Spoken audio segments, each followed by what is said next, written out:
ಈಗ ಜನ ಕೇಂದ್ರ ಸಚಿವರನ್ನ ಏನ್ ಪ್ರಶ್ನೆ ಮಾಡ್ಬೇಕು ಸರ್? ಈ ಸದ್ಯಕ್ಕೆ ಈ ಬಜೆಟ್ ನೋಡಿ ಜನಗಳು ಏನ್ ಕೇಳಬೇಕು ಅವ್ರ ಹತ್ರ? ಕೇಂದ್ರ ಸಚಿವರ ಬಳಿ ಏನ್ ಕೇಳಬೇಕು? ಕರ್ನಾಟಕಕ್ಕೆ ಚೋಂಕ್ ಕೊಟ್ಟಿದ್ದೀರಿ ಅಂತ ಕೇಳಬೇಕು.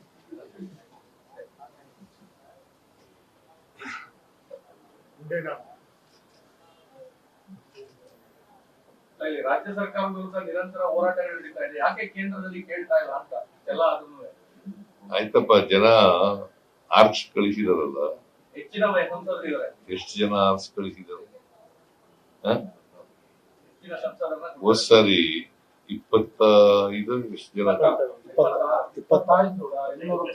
26 ಈ ಸಾರಿ ಎಷ್ಟು? 25 + 1 ಇದ್ರು ಮಂಡ್ಯ. ನಾವು 9 ಗೆದ್ದಿದೀವಿ, ಇನ್ನು ಉಳಿದೆಲ್ಲ ಅವರಿಗೆ ಗೆದ್ದವರಲ್ಲ. ಜೊತೆ ಬೃಹತ್ ಕೈಗಾರಿಕೆ ಬೇರೆ ಮಿನಿಸ್ಟರ್ ಇದ್ದಾರೆ, ಎಲ್ಲ ಮಿನಿಸ್ಟರ್ ಎಲ್ಲ ದೊಡ್ಡ ದೊಡ್ಡ ಪೋರ್ಟ್ಫೋಲಿಯೋ ಮಿನಿಸ್ಟರ್ ಇದ್ದಾರೆ. ಕೇಂದ್ರ ಸಚಿವರು ರಾಜ್ಯದವರೇ ಇದ್ದಾರೆ, ರಾಜ್ಯದ ದೊಡ್ಡ ದೊಡ್ಡ ಪೋರ್ಟ್ಫೋಲಿಯೋ ಇದೆ. ಕೇಳಿ ನೀನು, ಅವ್ರು ಬಂದಾಗ ಕೇಳಪ್ಪ.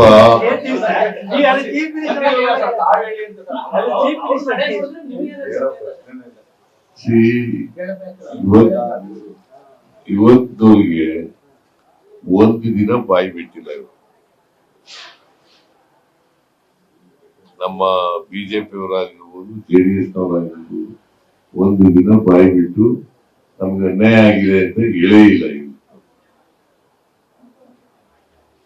ಸೋಷಿಯಲ್ ಸೆಕ್ಟರ್ ಪ್ರೋಗ್ರಾಮ್ಸ್ಗೆ ಫಂಡ್ಸ್ ಬಹಳ ಕಡಿಮೆ ಕೊಟ್ಟಿರೋದ್ರಿಂದ ಕೇಂದ್ರ ಸರ್ಕಾರ, will it have any impact on the state government, not on Karnataka, across the country? No, see, except Andhra, ಇದು ಬಿಹಾರ್, ಬಾಕಿ ಎಲ್ಲ ರಾಜ್ಯಗಳಿಗೂ ಅನ್ಯಾಯ ಇದೆ.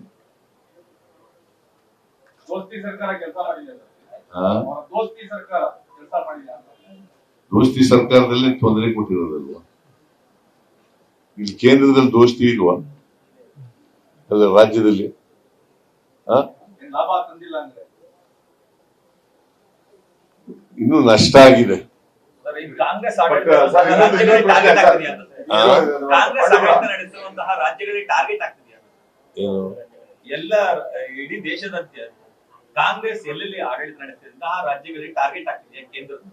ಇಲ್ಲ, ಈಗ ಕರ್ನಾಟಕದಲ್ಲಿ ಅವರು ಗೆಲ್ತೀವಿ ಅಂತ ನಿರೀಕ್ಷೆ ಮಾಡ್ಕೊಂಡಿದ್ರು.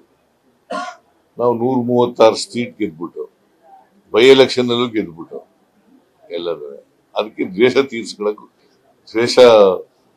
ತೀರ್ಸ್ಕೊಳ್ಳಿಕ್ಕೆ ಹೊರಟಿದ್ದಾರೆ. ಸರ್, ಸದರ್ನ್ ಸ್ಟೇಟ್ಸ್ಗೆ ಈಗಾಗಲೇ ಕೂಗಿದೆ, ಸದರ್ನ್ ಸ್ಟೇಟ್ಸ್ಗೆ ಬಹಳ ಅನ್ಯಾಯ ಆಗ್ತಾ ಇದೆ, ಡಿವಲ್ಯೂಷನ್ ಆಫ್ ಇದು ಟ್ಯಾಕ್ಸ್ ಅದು ಕಡಿಮೆ ಆಗ್ತಾ ಇದೆ, ನಮ್ಗೆಲ್ಲ ತರದ ಈ ಬಜೆಟ್ ಮತ್ತೆ ಸದರ್ನ್ ಸ್ಟೇಟ್ಸ್ಗೆ ಬಹಳಷ್ಟು ಎಲ್ಲೂ ಮೆನ್ಷನ್ ಮಾಡಿಲ್ಲ.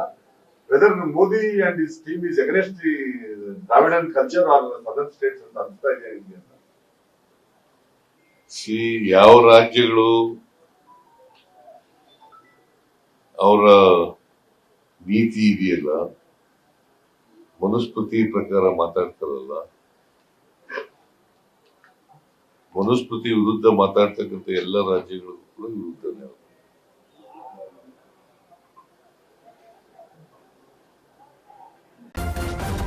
ನ್ಯೂಸ್ ಫಸ್ಟ್, ನಿರ್ಭೀತಿಯಿಂದ ನಿಮ್ಮ ಪರವಾಗಿ.